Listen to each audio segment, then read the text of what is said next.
Hello everyone, this is Pankaj Kewat और आज की class regulations number 146 stone dust barrier. Stone dust barrier, stone dust barrier से आप क्या समझते हैं? क्या है स्टोन डस्ट? रेगुलेशंस में बेसिकली 3 पॉइंट्स रखी गई है, बट इंटरनली अगर देखा जाए तो स्टोन डस्ट बैरियर बहुत सारे ऑब्जेक्टिव बन सकते हैं। ओके, तो पहले स्टोन डस्ट के बारे में हम लोग देखते हैं, थोड़ा ब्रीफ में देखेंगे, उसके बाद रेगुलेशंस में चलेंगे। ओके, तो स्टोन डस्ट बैरियर क्या है? स्टोन डस्ट बैरियर सिंपल सा वर्ड में दोनों को अलग कर दीजिए। अगर आप कोई भी, और मैं ये नहीं कह रहा हूं कि बस स्टोन डस्ट बैरियर को ही, अब किसी भी वर्ड को समझ में नहीं आ रहा तो उसको पहले तोड़ दीजिए, संधि विच्छेद कर दीजिए। हमने व्याकरण में पढ़ा था संधि विच्छेद करना, 2 वर्ड की उसमें इजिली मीनिंग निकल जाती है और आपको समझ में आ जाती है फिर कहना क्या चाहता है। ओके, तो यहाँ पे same it is stone dust barrier. Stone dust as a one word, another word is barrier. Barrier means प्रतिरोधक, सॉरी रेसिस्टेंस मीन्स प्रतिरोधक, बैरियर मीन्स क्या हो जाएगा? रोकना टोकना, समथिंग।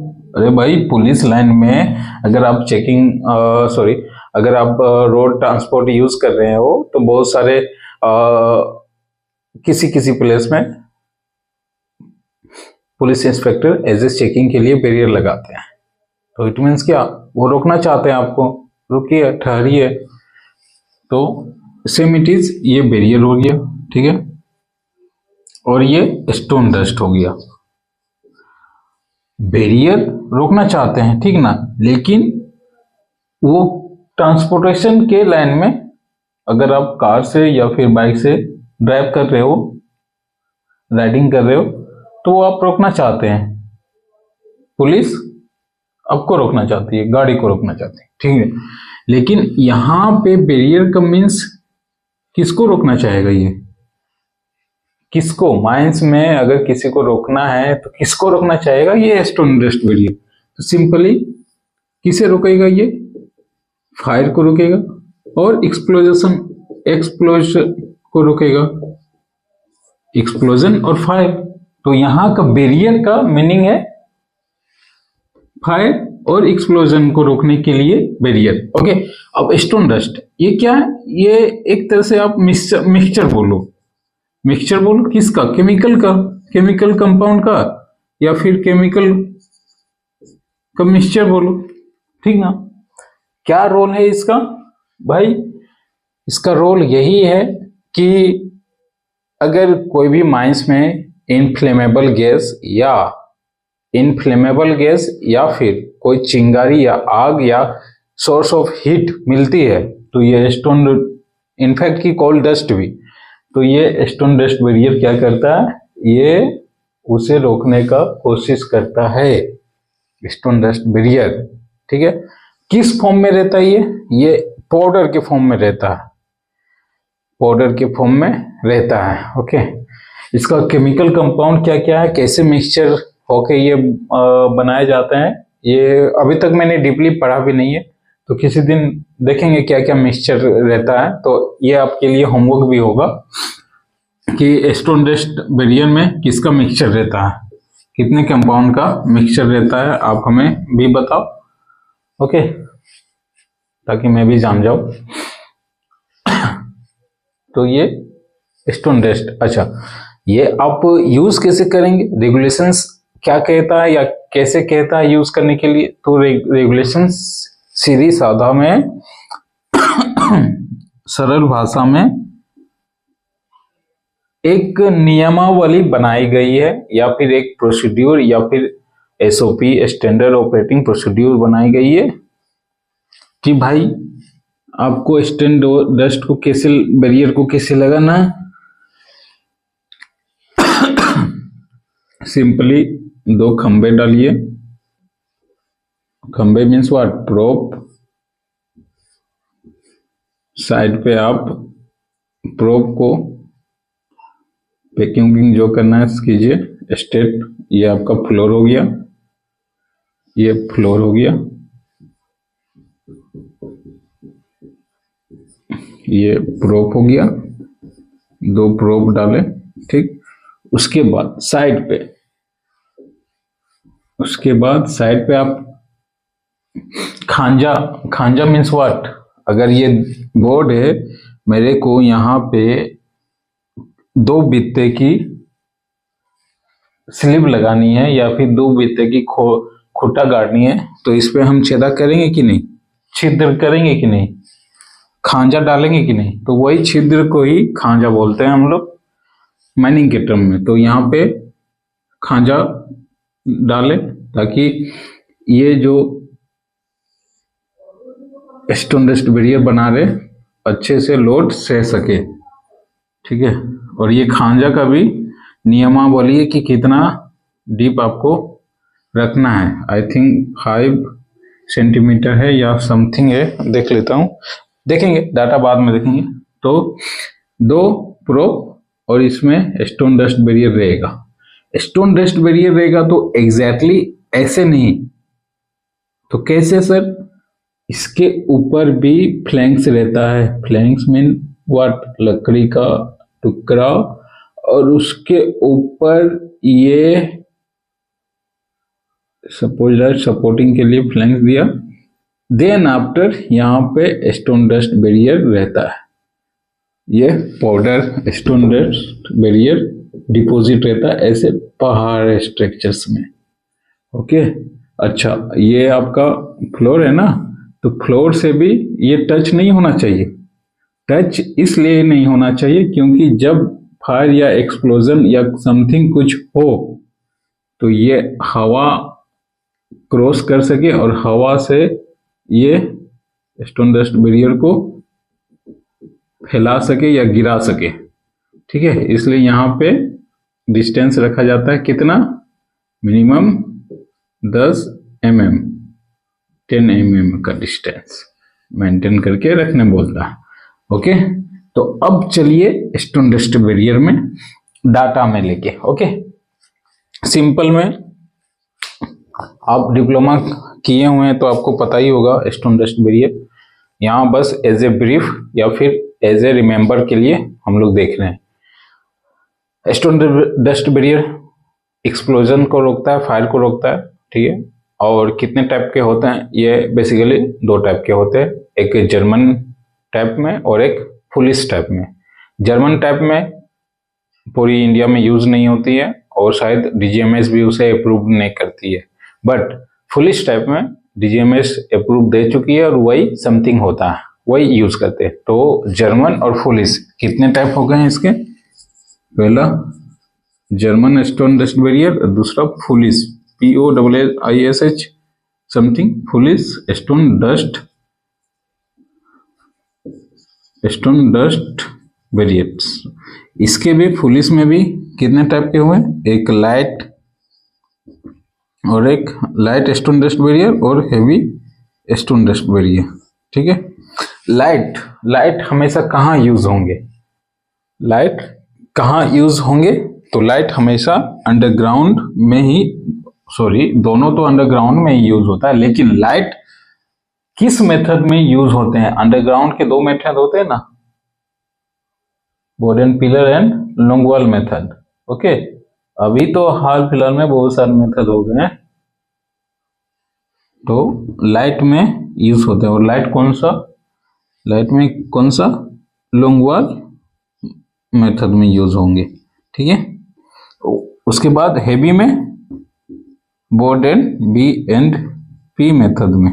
ओके, इसके बावजूद भी रेगुलेशंस क्या कहता है कि stone dust barrier, heavy barrier आप 2nd डिग्री ऑफ माइंस में और 3rd डिग्री ऑफ माइंस में ही यूज कर पाएंगे, ठीक है। Stone dust barrier 2nd degree mines में और 3rd डिग्री माइंस में ही यूज होगा।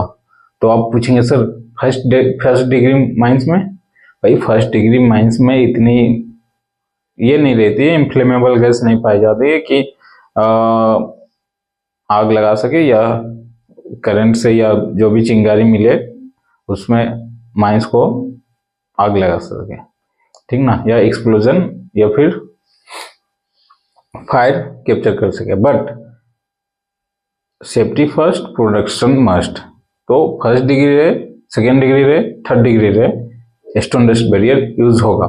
सेकेंड डिग्री में और थर्ड डिग्री में कहीं भी नॉर्मल आप यूज कर सकते हैं, बट फर्स्ट डिग्री में यूज करने की क्या प्रावधान रखी गई है, क्या मैटर रखी गई है, क्या प्रावधान रखी गई है, तो उसमें एक ही प्रावधान रखी गई है, एक ही कंडीशन से रखी गई है कि फर्स्ट डिग्री की माइंस हो तो फिर आपको डेवलपमेंट के टाइम पे ही आप स्टोन डस्ट बैरियर का यूज कर सकते हैं। डेवलपमेंट के टाइम पे ही स्टोन डस्ट बैरियर का यूज कर सकते हैं। Development means what? आप कोई भी अंडरग्राउंड माइंस ओपन फील्ड में, ओपन फील्ड आप उसको सब चीज डाटा वाटा कलेक्शन करके आप अंडरग्राउंड बना रहे हैं इंक्लाइन, तो डेवलपमेंट करने के लिए आप board and pillar method use कर रहे हैं। तो डेवलपमेंट में आपको पिलर बनाना होगा स्टार्टिंग में, तो पिलर गैलरी का फॉर्मेशन करते करते जाना होगा। तो आप बोल रहे सर कि डेवलपमेंट में स्टोन डस्ट बैरियर यूज करना है, एग्जैक्टली आपको उस समय माइंस की गैसिफिकेशंस नहीं पता है कि कितने गैस निकलेंगे या किस डिग्री में माइंस जाएगी, ये तो बिल्कुल पता है नहीं, ठीक ना। आपको कब पता होगा? जब उसमें गैस मिलेंगे तब ना। तो स्टार्टिंग में ही कोई भी वर्जिन सीम को, वर्जिन माइंस को आप ओपन कर रहे हैं तो एग्जैक्टली आपको पता नहीं है, तो वैसे केस में फर्स्ट डिग्री को रखा गया है कि भाई कोई भी गैस कोई भी माइंस हो, अगर गैस की नॉलेज नहीं है या गैस का नॉलेज मीन्स व्हाट, गैस का अनुमान नहीं लगाया जा सकता है, तो वैसे सारे मैटर किस में आ जाएंगे? फर्स्ट डिग्री गैसी माइंस में हो जाएंगे। ओके, तो वर्जिन है माइंस, अभी वर्जिन है, तो उसमें हम लोग क्या कर रहे हैं? डेवलपमेंट का क्या कार्य कर रहे हैं, और किसी को पता एग्जैक्ट है नहीं कि भाई कहीं भी गैस निकल सकती है, कहीं भी निकल सकती है। इसलिए स्टोन डस्ट बैरियर को फर्स्ट डिग्री माइंस में सिर्फ डेवलपमेंट के वर्क में ही लगाया जाता है। ओके, ये ऑब्जेक्टिव आपका बन सकता है। लाइट और हेवी, लाइट में क्या क्वांटिटीज या क्या वजन रहेगा स्टोन डस्ट बैरियर का कि इसको लाइट बोला गया है? तो light stone dust barrier 110 kg पर मीटर स्क्वायर। लाइट का स्टोन डस्ट बैरियर का मात्रा है 110 kg पर मीटर स्क्वायर, और हेवी में 390, यस 390 kg मीटर पर स्क्वायर। पर मीटर क्यों है कि स्क्वायर है? स्क्वायर होगा ना, स्क्वायर। ओके, दूसरी ऑब्जेक्टिव 110 लाइट, 390 हेवी। ओके, अब इसमें चलेंगे क्या डाटा है इसमें, क्या है, कैसे है। ओके, तो डाटा साइड बुक से अगर समीर दास की बुक देखी जाए तो डाटा इसमें, अच्छा इसमें एक, अरे बाय मिस्टेक ये जो प्रोप है ना, ये प्रोप पूरा ऊपर तक जाती है। आप आधा में कैसे इसको सपोर्ट मिलेगा? ये पूरा प्रोप फ्लोर से लेके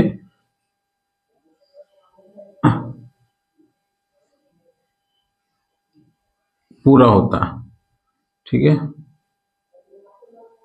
रूफ से लेके फ्लोर तक पूरा रहता है। उसके बाद स्टोन डस्ट के लिए इसको खांजा कितने का काटते हैं? ऐसे नहीं, डायरेक्टली खांजा नहीं बनता है, sorry by mistake, stone dust by mistake हो गया। फिगर आप थोड़ा सा, ये फ्लैट पूरी नहीं रहती है, इसमें खांजा काट के हम लोग प्रोप को ऐसे एज ए स्ट्रक्चर डिजाइन करते हैं। ठीक है,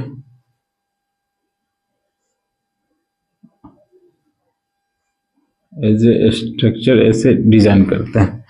ठीक ठीक ठीक ठीक ठीक ठीक, ओके। उसके बाद क्या करते हैं, वुडन प्लैंक से हम लोग स्टोन डस्ट बैरियर को खड़ा करते हैं। ये वुडन प्लैंक है, लगाया ऐसे ऐसे, और यहां से स्टोन डस्ट बैरियर खड़ा हो गया। वुडन प्लैंक डिस्टेंस,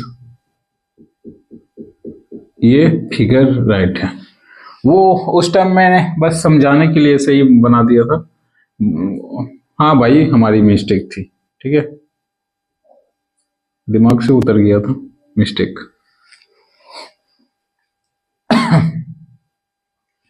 ये स्टोन डस्ट पर यहाँ पे क्या होता है, इसको फ्लैंक बोलते हैं हम लोग, इसी पे सपोर्ट पे ही खड़ा रहता, फ्लैंक्स बोलते हैं इसको। Wooden planks, wooden planks, planks, ठीक है। देन आफ्टर खांजा को ब्रैकेट बोला गया है शायद, और ये तो प्रोप आपका है ही है। और इसमें आप क्या, अच्छा, वुडन प्लैंक्स का जो मेंबर होता है, जिसको ये जो गैपिंग है ना, ये गैपिंग वुडन प्लैंक्स लगा रहे हैं, तो ये जो गैपिंग होती है, कितनी की होती है गैपिंग? गैपिंग आपका 20 centimetre something, yes 20 centimetre gap होना चाहिए, 20 सेंटीमीटर गैप, ओके। और इसमें नोमेनक्लेचर के लिए और प्रोप, चलो फिर ये इतना, ठीक है। अच्छा, फ्लैंक्स का विड्थ क्या होगा, चौड़ाई क्या होगा? लाइट में 15 सेंटीमीटर और हेवी में भी 15 सेंटीमीटर। फ्लैंक्स का लेंथ क्या होगा? लाइट में 35 सेंटीमीटर और हेवी में 50 सेंटीमीटर। फ्रेम का मेंबर 15 सेंटीमीटर 15 सेंटीमीटर, ओके। इतना डाटा रिक्वायर्ड भी नहीं है हमें जानने के लिए। चलो फिर, हाँ, एक चीज सबसे इम्पोर्टेंट पॉइंट है कि सर इसका ये जो स्ट्रक्चर है या स्टोन डस्ट बैरियर है, कहाँ पे लगेगा सर, कहाँ पे लगेगा? पंकज, पंकज केवट बताइए, आप कहाँ पे लगेगा? रेगुलेशंस में 3 पॉइंट में इसको खत्म कर दिया गया, और रेगुलेशन समझ लीजिए कि एनसीईआरटी है। एनसीईआरटी में बहुत सरल में 2-3 लाइन में खत्म हो जाती है, लेकिन वही 2-3 लाइन का मीनिंगफुल बहुत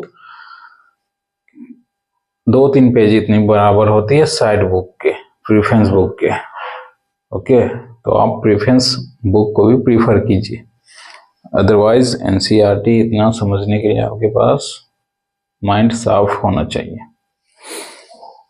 तो सेम इट इज, रेगुलेशंस भी एनसीईआरटी जैसा ही है, ओके। तो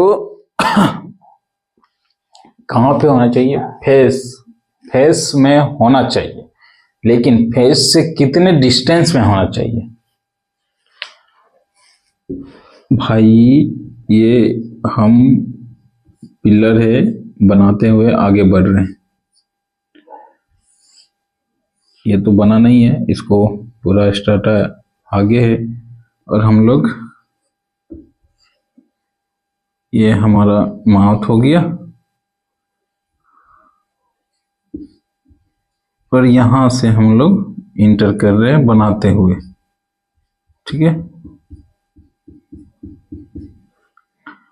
कहां तक पहुंचे? ये बाउंड्री लाइन समझ लीजिए, या फिर वर्किंग कंटिन्यू बढ़ रहे हैं आगे, ठीक है। तो अगर स्टोन डस्ट बैरियर ये माउथ है, माउथ के सामने जस्ट नेक्स्ट वाला पिलर में यहाँ खड़ा कर देते हैं, तो यहाँ खड़ा करने का मेरा कोई मतलब बनता है? यहाँ स्टोन डस्ट बैरियर लगाने का मतलब कोई बनता है? भाई गैसेस कहाँ मिलेंगे? वर्जिंग सिम में मिलेंगे। और वर्जिंग सिम कहाँ पे है? This one. यहां अगर गैस मिलती है और हम स्टोन डस्ट बैरियर यहां लगाते हैं तो सपोज डैट यहां से गैस एक्सप्लोर हुई, थोड़ी सी चिंगारी मिली तो माइंस को पूरा आग लगाते हुए कहाँ पे आएगा? माउथ पे आएगा। तब जाके वो आग बुझ जाएगी या फिर सबको जलाते हुए लास्ट में माउथ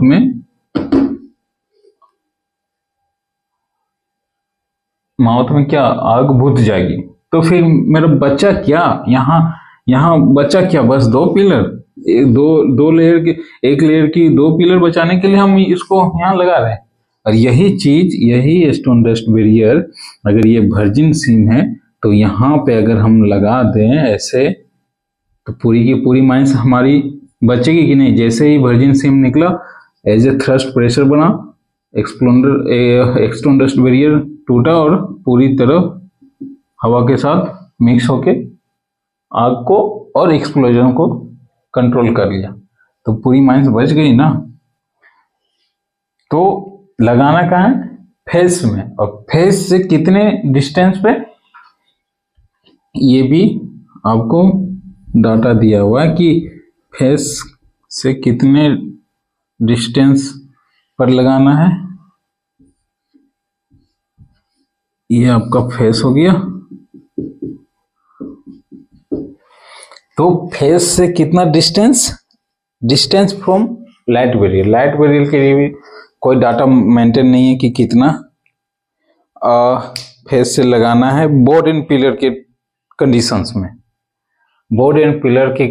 में कहीं भी लगा सकते हैं। फेस से कितना भी डिस्टेंस मैटर नहीं करता है लाइट स्टोन डस्ट बैरियर के लिए, ठीक है, यानी कि 110 kg वाली ये। लेकिन हेवी स्टोन डस्ट बैरियर के लिए आपको फेस से कितना डिस्टेंस होना चाहिए? फेस से 135 टू 365।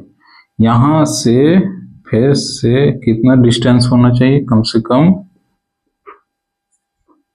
ये डिस्टेंस 135 है ना, 35 टू 135 मीटर टू 365 मीटर। 365 मैं यहाँ लिख देता हूँ सब 135 metre to 365 metre distance from face in heavy stone dust barrier.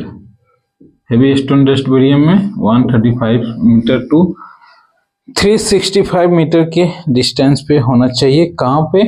Board and pillar method में, बी एंड पी मिलर के मेथड में। ओके, तो फिर लॉन्गवाल में कितने डिस्टेंस में होगा सर? लॉन्गवाल में कितने डिस्टेंस में होगा? ये बोर्ड एंड पिलर, तो लॉन्गवाल का डिस्टेंस क्या होगा? लॉन्गवाल का distance 180 metre to 320 metre. Okay, ये क्या? Heavy stone dust barrier. Okay, longwall में फेस से कितना मीटर होना चाहिए? 180 टू 320 मीटर और बोर्ड एंड पिलर में 135 टू 365। ओके, अच्छा, एक और शाफ्ट का डाटा क्या है? ये तो इंक्लाइन हो गया। अगर शाफ्ट रहे तो शाफ्ट का डाटा क्या लिखा हुआ है?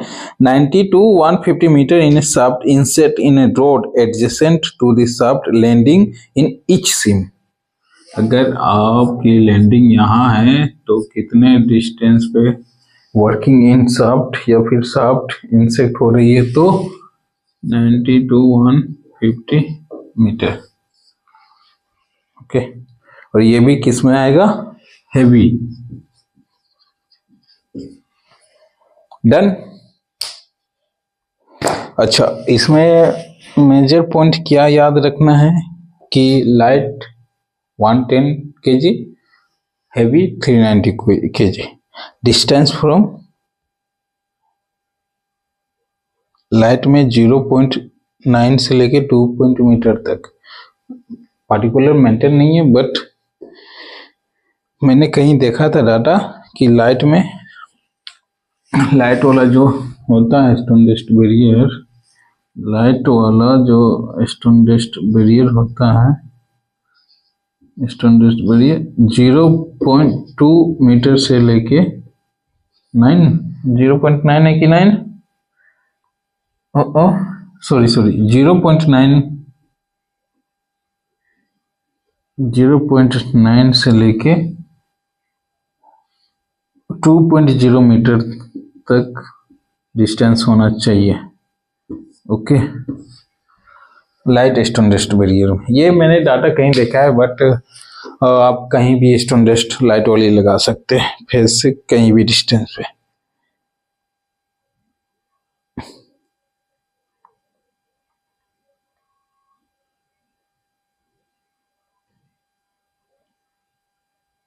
और यही डाटा, ये तो बोडो एंड पिलर का, अगर लोंगवाल में पूछा जाए तो 45 metre to 110 metre in longwall, in longwall method में। ये किसका है? लाइट का है। Okay, 1 kg। ये किसमें? बोर्ड एंड पिलर, ये लाइट 45 मीटर से लेके 110 मीटर इन लोंगवाल। और कुछ डाटा मैंने कलेक्शंस भी किया है इधर उधर से। इधर उधर से क्या भाई, मेहनत करना पड़ता है। इधर उधर से मीन्स कि सर्कुलर से, या फिर आपके फ्रेंड लिस्ट में कोई ज़्यादा एडवांस वाला टैलेंटेड बॉय है तो उससे आप कंसल्ट करके पूछ सकते हैं, ठीक है। लेकिन एज एविडेंस, एविडेंस कहाँ लिखा है बताइए, दिखाइए। तो वो अपने खुद दिखाएगा कि डीजीएमएस में सर्कुलर नंबर इतना इतना इतना डेट को पारित हुआ था। चेक करो, नेट में सर्च करो, चेक करो, नेट में सर्च करो।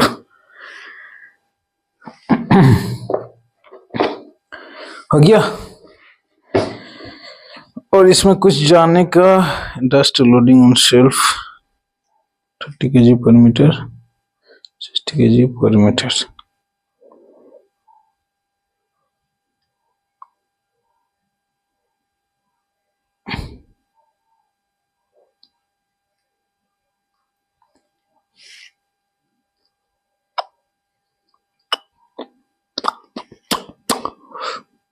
और कुछ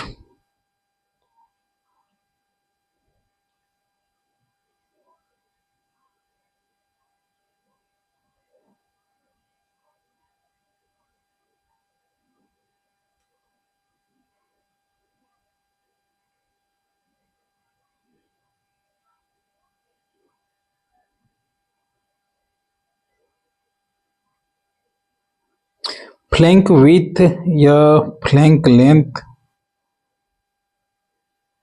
ये बताना जरूरी है क्या?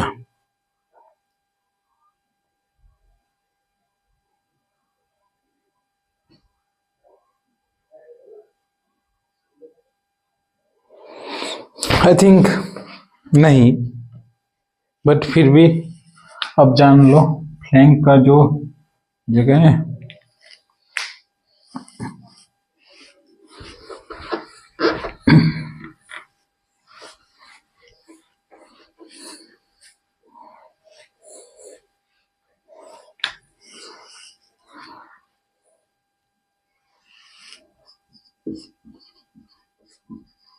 फ्लैंक्स विड्थ, इसकी चौड़ाई, और फ्लैंक्स लेंथ, लेंथ LENGTH, जिसको सिप्स हम लोग बोलते हैं, SHELBS। इसका डाटा क्या है?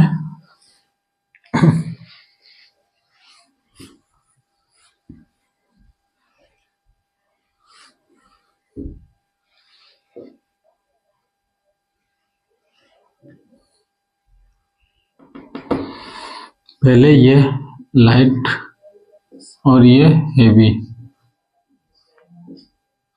इसका डाटा है। फ्लैंक्स की चौड़ाई कितनी होगी? लाइट में 15 सेंटीमीटर और हेवी में भी 15 सेंटीमीटर। देन आफ्टर इसकी लेंथ क्या होगी? 35 सेंटीमीटर लाइट में और 50 सेंटीमीटर हेवी में। ओके, ये डाटा लिख लीजिए या फिर याद कर लीजिए। चलो फिर अब रेगुलेशंस की ओर बढ़ते हैं।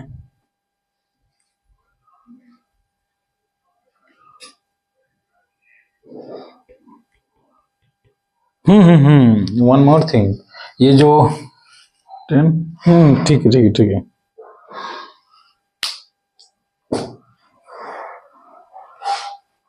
अच्छा, इसका एग्जामिन करना है एवरी वीक में, प्रत्येक हफ्ते में इसका एग्जामिन करना है। कौन करेंगे? वेंटिलेशन ऑफिसर करेंगे। और एग्जामिन करके बॉन्ड पेज बुक में भी मेंटेन करेंगे।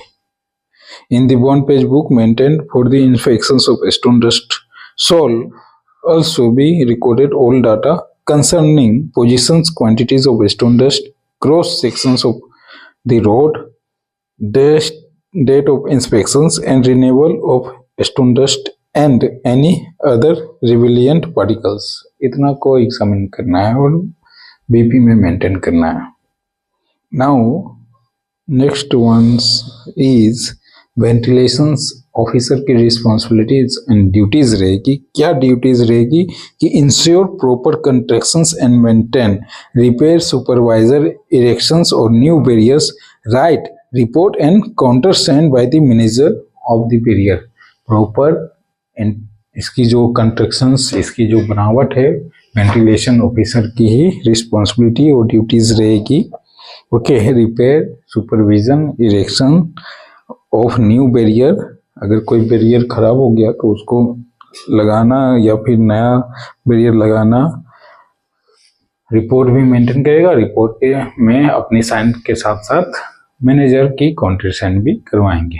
काउंटर साइन क्या होता है? काउंटर साइन बहुत जगह आपने काउंटर साइन देखा होगा। मैनेजर की काउंटर साइन लिखी जाती है। तो हमें बताइए आप कमेंट में कि काउंटर साइन क्या होता है। ऐसा नहीं है कि हमें नहीं आता है, और हमें सपोज हमें आता भी नहीं है तो क्या मेरा अधिकार नहीं बनता है कि आप सभी से एज ए कमेंट में पूछूं? बताओ आप। बहुत सारे फैकल्टी या टीचर्स जो चीज नहीं आते हैं उनको तो डेफिनेटली वो बहाना कर देते हैं कि ये आपका होमवर्क रहा, नेक्स्ट टाइम आप इसे करके लाओ। तो पहला बात, टीचर तुम्हें हूं नहीं, एज ए प्रोफेशनल टीचर तुम्हें हूं नहीं। दूसरी बात कि आपके जैसा ही मैं भी बंदा हूं, मैं भी स्टूडेंट हूं, मैं भी प्रिपरेशंस में हूं। भाई जो चीज हमें नहीं आती है मैं पूछूंगा ही। तो हमें इसमें कोई भी शर्म करने वाली बात नजर नहीं आती है कि सर या पंकज केवट को ये चीज नहीं आता है एग्जैक्टली। हाँ भाई नहीं आता, आप बताइए प्लीज। ओके। हाँ, अगर आप सोच रहे हो कि पूछने से आप छोटा या बड़े हो जाएंगे या फिर आपकी इंसल्ट या फिर आपकी रिपीटेशंस बढ़ जाएगी या कम हो जाएगी, तो ये आप थिंकिंग से हमेशा के लिए निकाल दो। अदरवाइज सीखने के लिए आपको कुछ नहीं मिल सकता। ओके, जहां भी कुछ भी वर्ड डाउट हो तो उसको पूछ लो इंस्टेंट में। या तो आपके ऑफिसर रहेंगे, मैनेजर रहेंगे, जीएम रहेंगे, कोई भी है, फर्क नहीं पड़ता भाई। पूछने में शर्म नहीं करो, ज्ञान लेने में शर्म बात नहीं है। आपको बच्चे से भी ज्ञान मिल जाता है, कभी कभी बड़ों से भी ज्ञान मिल जाता है। मिलता है ना, बच्चे से कैसे ज्ञान मिलेगा? बच्चा कभी कभी ऐसी हरकत या ऐसी बात बोल देती है तो उससे कुछ क्लू मिल जाता कि भाई वो क्लू उसने क्या कहा था, भाई ये वर्ड यूज किया था, तो वो वर्ड क्या हो गया, क्लू मिल गया। क्लू मिल गया कि भाई वही चीज हम, वही क्लू से बहुत सारे आपको थिंकिंग जनरेट होने लगेंगे और वो थिंकिंग कहाँ आपका यूज होगा, भाई जिस फील्ड में आप हो उस फील्ड में यूज होता है। ऐसा होता है, रियल में होता है। तो ज्ञान कहाँ से आया, एग्जैक्ट बच्चे से आया ना भाई। अगर वो बच्चा वो वर्ड यूज नहीं करता और वहां से आपको क्लू नहीं मिलती तो कर पाते हैं नहीं ना। इसलिए जिंदगी सीखने सिखाने के लिए ये है।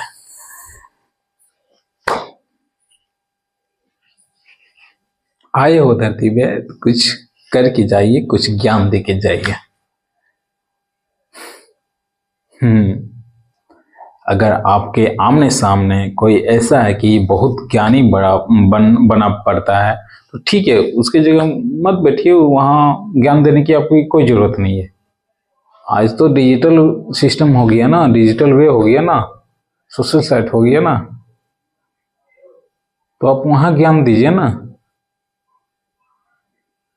जैसे मैं अभी दे रहा हूं सारे के सारे हमारे कॉलोनी में किसी भी माइनिंग फील्ड से है नहीं, कोई भी बंदा स्टाफ या कोई भी माइनिंग फील्ड से है नहीं। उनके पास में बात करके रखो, अपनी ज्ञान रखो कि रेगुलेशंस 104 सेफ्टी मैनेजमेंट प्लान क्या कहता है, ऐसा ऐसा करना है, ऐसा ऐसा। उन्हें क्या पल्ले पड़ेंगे, पल्ले ही नहीं पड़ेंगे, क्योंकि वो हमारे फील्ड से है नहीं। हमारे फील्ड से कौन है, आप है। तो आप तक मैं कैसे पहुंचू, एज ए सोशल साइट से। ओके, खुद ग्रोथ कीजिए, अगले को भी ग्रोथ करवाइए। चलिए अब रेगुलेशंस में आते हैं। 146 क्या कहता है सेंटेंस। तो सेंटेंस 3 वर्ड मेंटेन किया गया है सेंटेंस में। पहला कि स्टोन डस्ट बैरियर कहाँ यूज होगा, second degree, third degree. First degree में भी यूज कर सकते हैं, लेकिन कंडीशंस क्या डाला गया है कि जब बर्जिंग सिम या डेवलपमेंट के वर्क में ही आप स्टोन डस्ट बैरियर को यूज करेंगे, पहला। दूसरी सेंटेंस में क्या है, दूसरी सेंटेंस में भाई डीजीएमएस यानी कि चीफ इंस्पेक्टर से आपको अप्रूवल लेना होगा। जैसा दिशा निर्देश देंगे वैसे आपको यूज करना होगा। थर्ड, अगर फर्स्ट डिग्री में कोई भी बकझक होती है, कोई भी मैटर फंसता कि स्टोन डस्ट लगाएं कि नहीं लगाएं, तो ऐसे कंफ्यूजन में आप अपनी दिमाग ना लगाएं, चीफ इंस्पेक्टर को आप नोटिस भेजें या चीफ इंस्पेक्टर से परमिशन लीजिए, सर ऐसे में क्या करें, फर्स्ट डिग्री है, गैस होने की संभावना नहीं है, लेकिन बहुत सारे लोग भी, स्टाफ भी कह रहे हैं कि गैस मिल सकता है, तो ऐसे में क्या करें। तो ऐसे में आप चीफ इंस्पेक्टर का, ओके, चीफ इंस्पेक्टर को फॉलो कीजिए। बस 3 पॉइंट्स। चलो मैं रीड कर देता हूं। Stone dust barrier regulation 146। In every gaseous seams of the second or third degree in a development working in a seam or first degree in which there is likelihood occurrence of inflammable gas in a dangerous quantities, additional precautions will be taken by the providing stone dust barrier to prevent ignitions and explorations, from extending from one part of the mine to another. Okay, ये कह रहा है इन SIM, प्रत्येक seam में, क्या second degree और third degree में, और सेकेंड डिग्री बात की है, सेकेंड डिग्री और थर्ड डिग्री में। उसके बाद और एक डेवलपमेंट के टाइम पे, in the development working in गैसीय seam of the first degree. लिख दिया ना, इन द डेवलपमेंट ऑफ गैसीय seams of the first degree in which likelihood मतलब कि संभावना, मिलने की संभावना, तो वहां भी स्टोन डस्ट बैरियर यूज करना है। मिलने की संभावना किसकी भाई, इनफ्लेमेबल गैस की, ओके, या फिर व्हाट, या फिर सोर्स ऑफ हीट एनर्जी, या फिर source of inflammable gas. Okay, now next is, अच्छा, वन मोर थिंग कि ये इतने डिस्टेंस में क्यों रखा जाता है। डिस्टेंस में इसलिए रखा जाता है अगर फायर एक्सप्लोशन रहे या फिर एक्सप्लोशन रहे या कोई भी गैस रहे तो वो बहुत प्रेशर से बाहर निकलने का कोशिश करेगा। अगर ये वाटर बोतल है, वाटर बोतल में पूरी पानी भरी हुई है, ऊपर में कैप में, यानी कि हवा है या नहीं है डजंट मैटर, लेकिन इस वाटर बोतल की अगर कहीं से भी आप पिन कर दो, पिन से छिद्र कर दो, छेदा कर दो, तो देखना बहुत प्रेशर से स्टार्टिंग पीरियड में बहुत प्रेशर से ये पानी को बाहर निकालेगा। फिर फूल है इतना तक आते आते बहुत प्रेशर से बाहर निकला, फिर क्या होता है धीरे धीरे ये नॉर्मल प्रेशर देने लगता है। ठीक है ना। सेम इट इज, जब गैस बाहर निकलती है, इनफ्लेमेबल गैस बाहर निकलती है तो बहुत प्रेशर से बाहर निकलती है, तो वही हवा इसको धकेल के तोड़ के गिरा देती है, और जैसे ही नीचे गिरती है तो ये इतना लाइटली होता है कि हवा के साथ मिक्स हो जाती है, और जो भी इनफ्लेमेबल गैस है उसको भाई रुको हम प्रेजेंट है ठंडा कर देती है, बैरियर का काम करती है, रोक देती है। Okay, now every second point is every stone dust barrier shall be such a step may be approval by the chief inspector। कोई भी stone dust barrier chief inspector से अप्रूवल होना चाहिए। बाय ए जनरल और special order in return shawl be maintain in such manner specified in this order. और general और special return order में क्या क्या स्पेसिफाइड है वो चीफ इंस्पेक्टर ही देखेंगे। ओके, नाउ इसी में समथिंग लिखा गया, provided that the chief inspector may be permitted in any mine or part thereof alternative precautionary measure to be taken by lieu or stone dust barrier. यानी कि अगर chief inspector चाहे तो कहीं भी स्टोन डस्ट बैरियर जहां उनको लगे अल्टरनेटिव पार्ट कहीं भी, सिर्फ ये नहीं कि फेस से ही इतने डिस्टेंस, कहीं भी उनको अगर कुछ लगे, डाउट लगे, तो वो ऑर्डर आपको दे सकता है लगवाने के लिए, और आपको फॉलो करना होगा। Now last point is if any dispute arises as to whether stone dust barrier or other alternative precautionary measure are required to be provided any part of the SSM of the first degree under regulations 1, questions will be referred to the chief inspector। मैंने बोला था ना कि भाई first degree में अगर कुछ भी विवाद होता है, विवाद means what, stone dust barrier को लेकर कुछ भी विवाद होता है कि भाई यहाँ लगाना है कि नहीं लगाना है, लगाना उचित है या नहीं अउचित है, तो इसका डिसीजन आप नहीं करिए, चीफ इंस्पेक्टर करेंगे। ओके, और उन्हीं के निर्देश में आगे बढ़ेंगे। Next regulations is regulations 147, precaution against eruptions of dust, precaution against eruption of dust. Okay, 47। तो आज की क्लासेस यहीं समाप्त होती है, आज की रेगुलेशंस 147 यहीं समाप्त करते हैं। एक चीज और कि मैंने नोटिस कर रहा है कि अगर मैं सिंपली टी शर्ट या शर्ट या समथिंग कुछ भी पहन के आ जाऊं और अपनी लेक्चर्स लूं, सिंपल मैं अपनी लेक्चर्स लूं, सिंपल क्लॉथ या समथिंग पहन के आके लेक्चर्स लूं, तो भाई जो व्यूअर्स होते हैं ना, जो व्यू होती है ना, वो मतलब बहुत कम होती है। ठीक है, और वही चीज मैं सूट बूट पहन के हेयर स्टाइल बढ़िया करके सज धज के आऊं, तो भाई व्यूअर्स बहुत ज्यादा जा रहे हैं, उसे सब देख रहे हैं। ऐसा क्यों भाई? सूट बूट पहन के आता हूं तो मैं क्या अलग एडवांस बातें रख देता हूं क्या, या फिर बहुत ज्ञानी वाली बातें रख देता हूं क्या? और जब नॉर्मल वे में आता हूं तो उसमें क्या कम लेक्चर्स या कम बातें रखता हूं क्या? ऐसा नहीं है ना भाई, मेंटेलिटी बदलिए।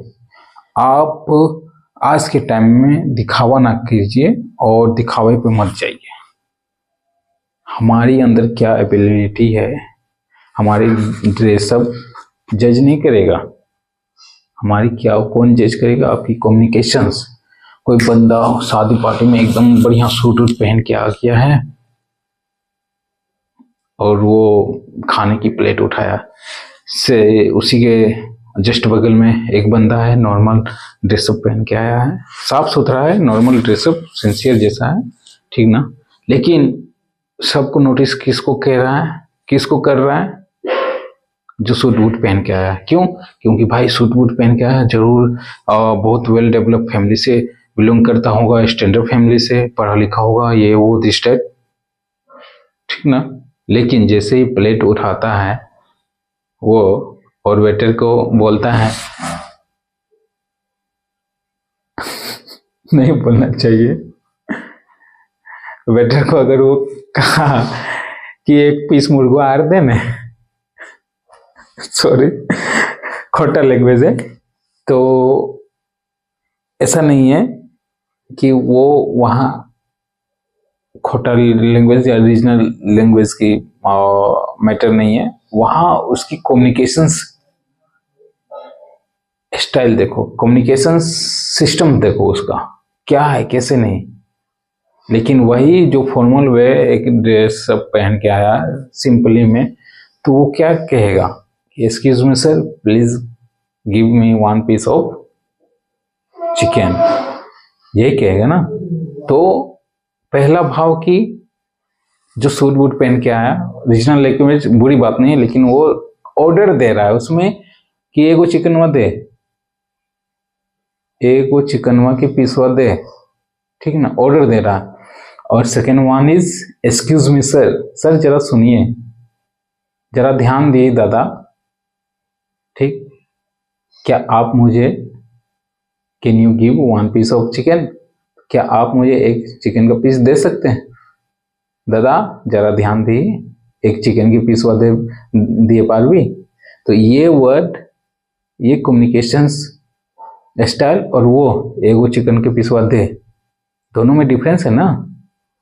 तो पर्सनैलिटी ज्यादा किस में झलकी? जो सिंपल वे में आया था, ठीक ना। लेकिन हमारा सोसाइटी किसको फॉलो अप कर रहा है? जो सूट बूट पहन के आया उसको। तो ये चीज कभी ओके बच्चे हैं इससे। तो सेम इट इज मेरे में भी, भाई मैं कैसे भी पहनूं, क्या भी पहनूं, फर्क नहीं पड़ता। फर्क कहाँ से पड़ेगा? यहाँ, दिस टंग वे एंड यहाँ, ओके।